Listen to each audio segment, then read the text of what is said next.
Another election in Pakistan. So busy times for their army. A lot of rigging and backroom discussions to be done.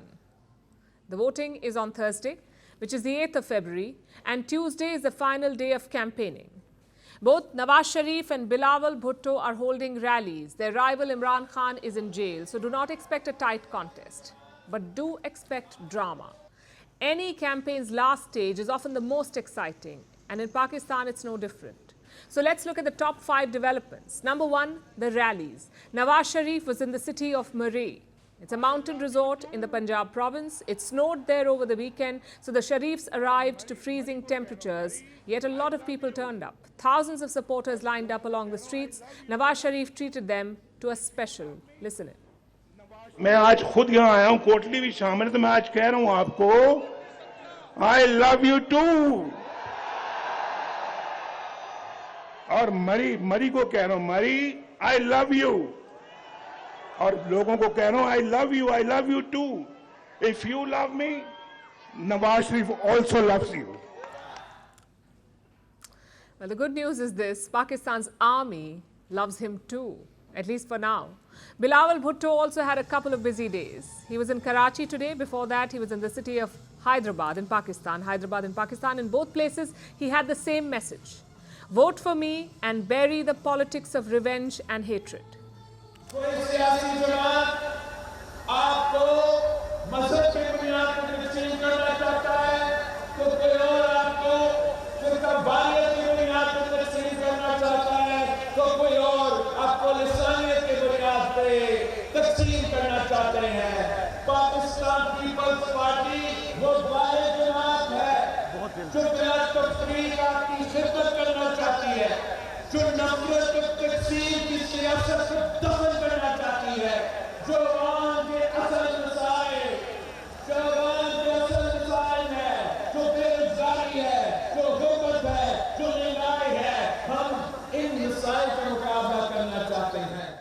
So Sharif and Bhutto are campaigning, and Imran Khan, well, still in jail.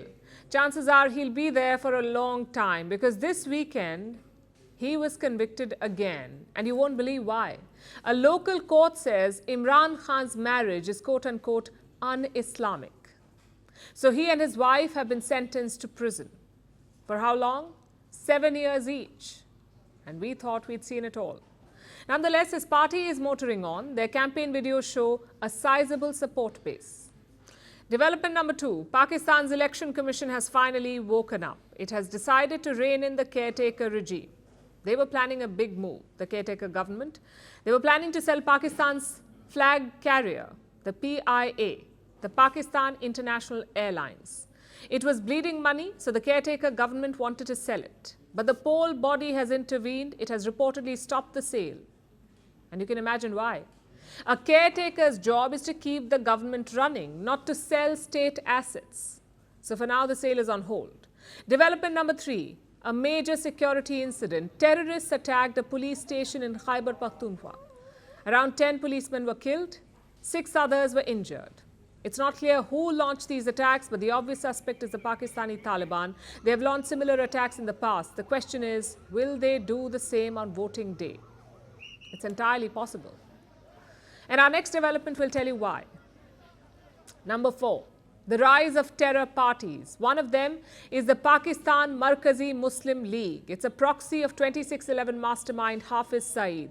Most of their candidates belong to 2 groups. They're either related to Saeed or they are linked to banned groups like the Lashkar-e-Toiba or the Jamaat-ud-Dawa. Since those groups cannot contest elections, the Markazi League was made a proxy. Among their candidates is Hafiz Saeed's son. He's running from a constituency in Lahore. Now I know what you're thinking. It's just one party. Well, it's not. Let me introduce the TLP, the Tehreek-e-Labbaik Pakistan. It's a hardline Islamist party with links to extremism. And what's their campaign pitch? Listen in yourself. आज वही तालिबान आए और अफगानिस्तान की currency कहाँ जा रही है? तो अल्लाह की ज़ात पर हमें मोमिन है, हमें भरोसा होना चाहिए. और जब इस्लाम तख्त पर आएगा तो इंशाल्लाह ये सब चीज़ें ख़त्म हो जाएंगी. Thousands of people attended their rally, so you cannot call it fringe. It shows how radicalized Pakistan has become. But do not worry, it's not all dark and gloomy over there. We've seen some lighter moments too, some by design, some maybe not. Like this man who's campaigning on a camel. He claims to represent farmers. Or this guy, Mr. Eggplant. His name is Amir Mughal. He's campaigning with an eggplant in his hand. You may ask why, because that's his election symbol. Amir Mughal is one of Imran Khan's many supporters. Since they lost their bat symbol, they have taken new ones. In this case, an eggplant. So that's the story of Pakistan's elections. A lot of rhetoric, a lot of fear, but not a lot of hope. The army is clearly backing the Sharifs to win. Only a miracle can prevent that. From impeachments to inaugurations, if it's a political story, we are on the scene. The race for the White House is heating up. We're beating Biden. How dare he say that? If it's breaking news, we're live with the latest coverage. From the White House, the State Department, and Capitol Hill, we know the issues, but above all, we know the players to bring you the latest in-depth analysis on all the key stories that we're covering. I'm Eric Ham. Join me from Washington here on Firstpost America.